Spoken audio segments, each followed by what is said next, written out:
Recently in Honkai Star Rail, we've been getting a lot more DPS characters, especially in version 1.2, and that's going to make you kind of think about the previous DPS characters we've had and how they're, going to be aging throughout the game as more DPS characters come out and, more people pull for, the shiny new DPS characters when they come out. And one of those characters is, the first main DPS that the game gives you in Dan Heng. So Dan Heng is a free 4-star win character. He's that first main DPS character that they give us. And when the game first came out, and people didn't really have too many characters built or anything like that, Dan Heng was a pretty good option. I feel like I saw a good amount of people running him back in the day, and that was just with the state of the game, how it was pretty much just you either had Seele in 1.0, or you were running Dan Heng, Su Shang, whoever for your damage, right? But now that we've gotten a lot more, strong DPS characters, times have definitely changed. So I want to go over Dan Heng versus a few of these DPS characters, and then at the end of the video, I'm going to be giving my thoughts on how relevant Dan Heng will end up being as time goes on. So first, to talk about Blade. Now, Blade is a very interesting character to compare with Dan Heng because they both are DPS characters and they both are wind element characters, which is, very interesting to think about because it's basically just I wouldn't say direct replacement because Blade is the destruction path, but in terms of their role on the team, they're both going to be the main damage dealer. And Blade is just by a long shot out damaging Dan Heng.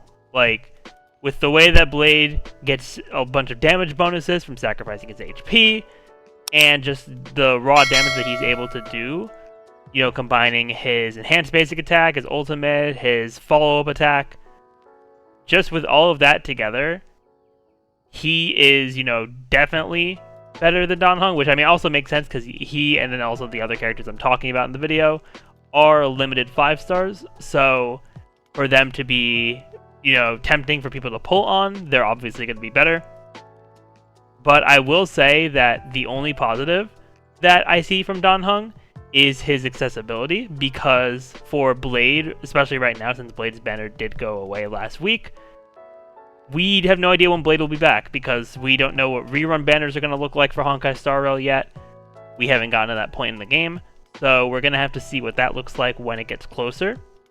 So, because you're able to get Dan Heng for free at the beginning of the game, and we don't know, when Blade's going to come back, or if we're going to get a future wind DPS, if it's even a limited wind hunt character, we'll have to see what the future brings for that.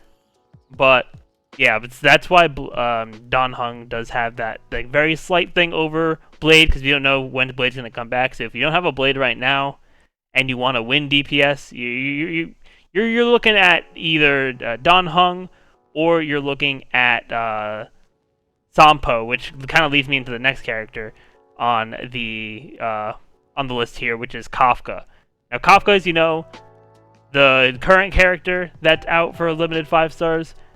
They both have the same role. Kafka being a DPS, being a lightning nihility character, and they do have a different way of doing damage. Kafka and Dan Heng. Dan Heng is that traditional, I buff your attack, and your crit damage, crit rate, all that stuff, and needing traditional buffers like Bronya and Ting-Yun to get his maximum potential.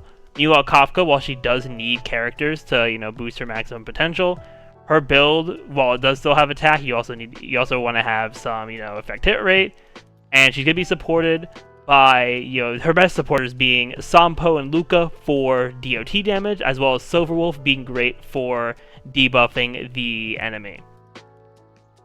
Now, because of the nature of DOT, Kafka does actually scale a lot higher than Dan Heng, and not only that, her banner is very good for players who want to use Kafka's team, because you're going to be able to pull Sampo, you're going to be able to pull Luca on the banner, who are the two best partners for Kafka.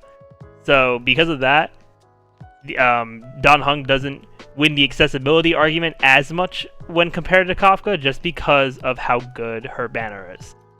And since it's still out right now, it has another like 2 weeks that's up. Players, will have plenty of time to decide that they actually want Kafka. Although I'm sure, a ton of players have already pulled for Kafka day one. But, if players still want Kafka, or if, they didn't get Kafka day one, they're trying to grind for more. I do think, in terms of just doing damage, she's going to be much better than Dan Heng. And especially if they add more DOT characters going forward, she's going to have even higher ceiling than Dan Heng. Then, lastly, while we don't have really much information going for this character until the 1.3 livestream, I did want to touch on Imbibitor Lunae, because Imbibitor Lunae is a, variant of Dan Heng, it's his like transformed original state.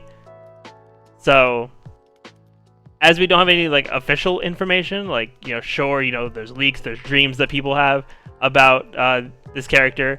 As I've said on the channel, I don't want to cover leaks too crazily on here, because, I don't want to have people who don't want to see them get spoiled by the leaks. So, yeah, I don't really go too much into that.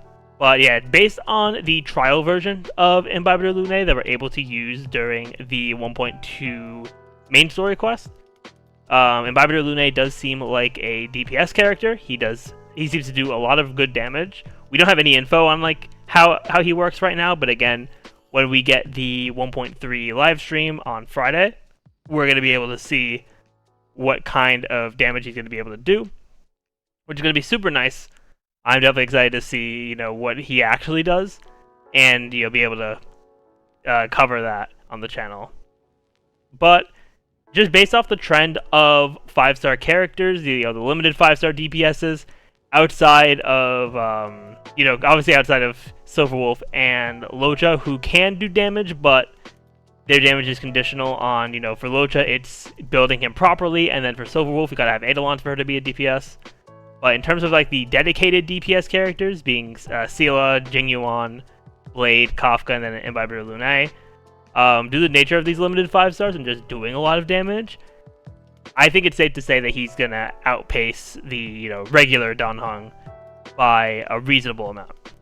So then that begs the question: is Dan Heng going to completely fall off?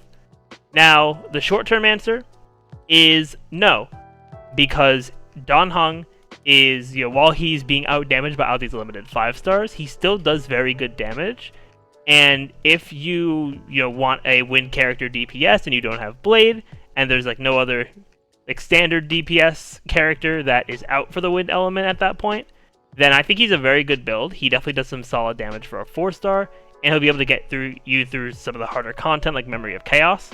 If you, build him properly, have a good team for him, have a good support for him. And, having like Bronya and or Ting Yun is going to help him out a lot. And if we're talking about the long term, I do think as they release more DPS characters, and especially if they release a limited 5-star Wind the Hunt character, then he is going to fall off considerably, especially if they make that character extremely good, which I think they will. If that were to, happen in the future, obviously, I don't know for sure. So, we'll have to see in the far future when that happens, but honestly, Dan Heng, with him being the, basically the other win DPS character, then Sampo is pretty much just like, he's kind of a DPS character, but not in like your standard DPS kind of way, and then Bronya being a support, Dan Heng is really the only, like, super accessible DPS character, outside of, when Blade's banner finally gets a rerun at some point, months down the line. But yeah, let me know in the comments down below what you think of Dan Heng. Thank you all so much for watching. If you enjoyed and you haven't already, definitely be sure to like, comment, subscribe to the channel, ring that notification bell, all that fun stuff. And I will see you all next time.